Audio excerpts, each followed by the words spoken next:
নমস্কার বন্ধুরা, এই গরমে আপনারা কাঁচা আম খান। কাঁচা আমে প্রচুর পরিমাণে প্রোটিন ও ভিটামিন আছে। কাঁচা আমের চাটনি, পোড়া আমের শরবত ও কাঁচা আমের আচার খান। কাঁচা আমের আচার ঘরে তৈরি করে খান। কি করে তৈরি করবেন তা আমি ছোট করে দেখালাম।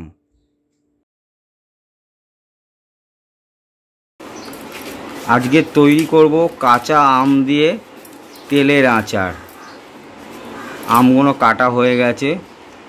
আমগুলোকে ভালো করে তেল, নুন, মশলা মাখিয়ে একেবারে বয়ামে ভর্তি করে রোদ্রে 3 দিন ধরে শুকাতে হবে। শুকালে তারপর আমের আচার তৈরি হবে। দেখুন, আমগুলো ছোট ছোট পিস করে কাটতে হবে। মশলার মধ্যে সর্ষে, শুকনো লঙ্কা, আদা, রসুন, জিরে, ধনে, লঙ্কার গুঁড়ো, হলুদ গুঁড়ো, জোয়ান আর মৌরি, এই মশলা দিয়ে তৈরি হবে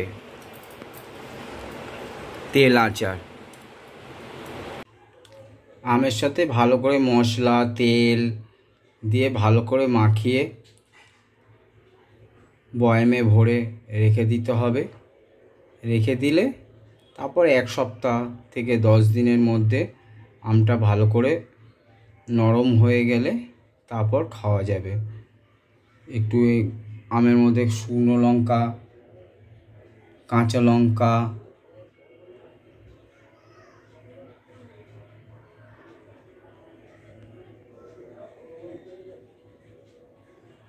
দেখুন কত সুন্দর। কাঁচা আমের আচার 6 মাস ধরে ঘরে রেখে দিতে পারবেন। ভালো করে রাখবেন, নষ্ট হবে না।